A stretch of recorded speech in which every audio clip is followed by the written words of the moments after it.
Assalamualaikum warahmatullahi wabarakatuh. Selamat datang dalam presentasi video dari kami, kelompok 2. Pada kesempatan kali ini kami akan membahas tugas besar 1, pemrograman PL/SQL.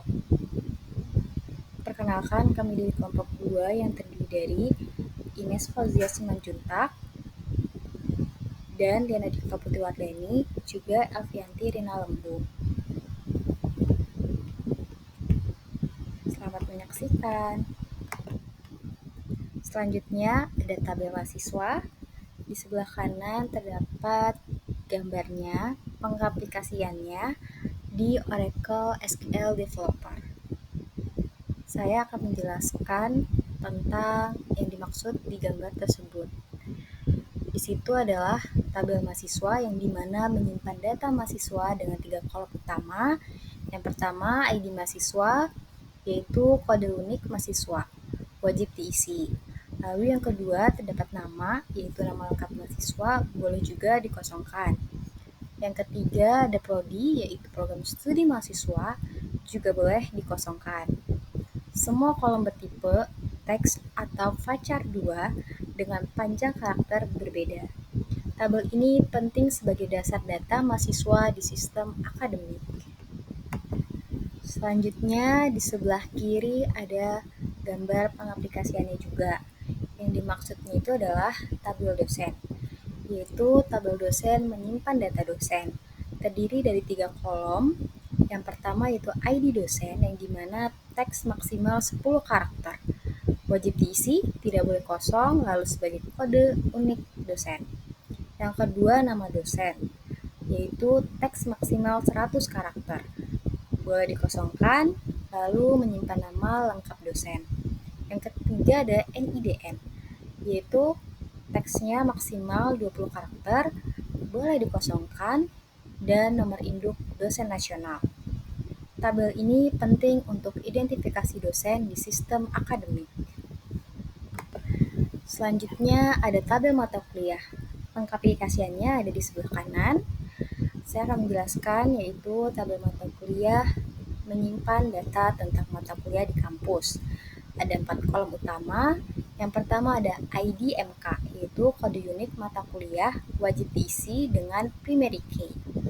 Yang kedua ada nama MK, yaitu nama mata kuliah, juga bisa dikosongkan. Yang ketiga SKS, jumlah kredit semester, biasanya 2 atau 3 SKS. Yang keempat, terdapat ID dosen, yaitu kode dosen pengampu, terhubung ke tabel dosen. Struktur ini penting untuk mengelola jadwal kuliah dosen dan nilai mahasiswa. Selanjutnya ada tabel nilai. Di sebelah kiri ada gambar pengaplikasiannya, lalu saya akan menjelaskan apa yang dimaksud di gambar tersebut. Yang pertama itu tabel nilai adalah menyimpan data nilai mahasiswa dengan kolom utama. Yang pertama ada ID nilai sebagai ID unik, itu tidak boleh dikosongkan. Lalu yang kedua ada ID mahasiswa sebagai kode mahasiswa. Yang ketiga ID MK sebagai kode mata kuliah. Dan yang keempat nilai sebagai angka nilai dengan 2 digit desimal. Tabel ini menghubungkan mahasiswa dengan nilai di mata kuliah tertentu. Selanjutnya ada analisis nilai mahasiswa dan mata kuliah. Sebelah kanan adalah hasil dari analisis nilai mahasiswa dan mata kuliah. Tampilannya akan seperti ini. Gambarnya, pengaplikasiannya seperti ada di sebelah kanan. Nanti akan munculnya seperti itu. Lalu hasil keluar ini adalah menampilkan data mahasiswa beserta mata kuliah yang diikuti. Lalu menghitung rata-rata nilai setiap mahasiswa dari semua mata kuliah yang diambil. Selanjutnya menghitung rata-rata nilai per program studi, yaitu prodi. Lanjut menampilkan daftar mata kuliah yang tersedia untuk tiap program studi. Tujuannya untuk mengetahui performa akademik mahasiswa secara individu dan juga gambaran umum performa setiap program studi. Data ini membantu dalam evaluasi dan pengembangan kurikulum. Selanjutnya ada implementasi sistem database relasional untuk pengelolaan data akademik. Yang sebelah kanan adalah hasilnya. Tampilannya akan seperti pada gambar di sebelah kanan. saya akan menjelaskan apa yang dimaksud pada gambar tersebut.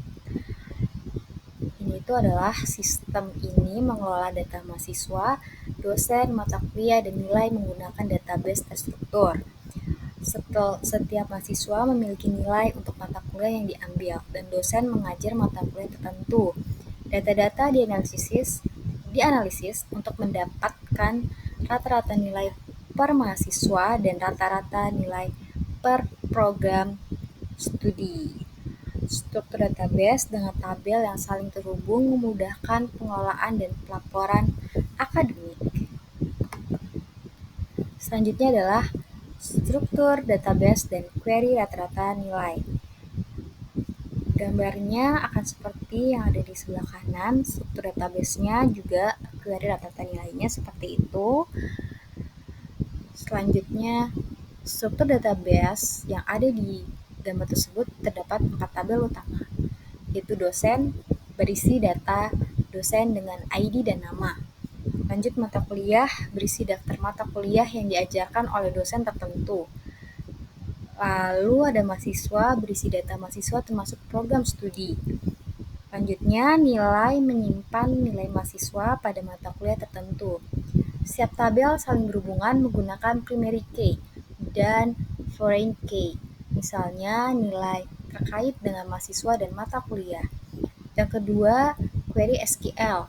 Query di gambar menghitung rata-rata nilai mahasiswa berdasarkan program studi atau prodi, menggunakan join antara tabel mahasiswa dan nilai. Fungsi AVG menghitung rata-rata nilai dan roll up menghasilkan subtotal dan total keseluruhan. Selanjutnya ada output.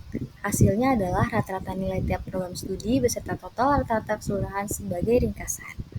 Jadi kesimpulannya, database ini dirancang untuk mengelola data akademik dengan efisiensi, memudahkan analisis nilai berdasarkan program studi, serta menampilkan total nilai keseluruhan secara otomatis.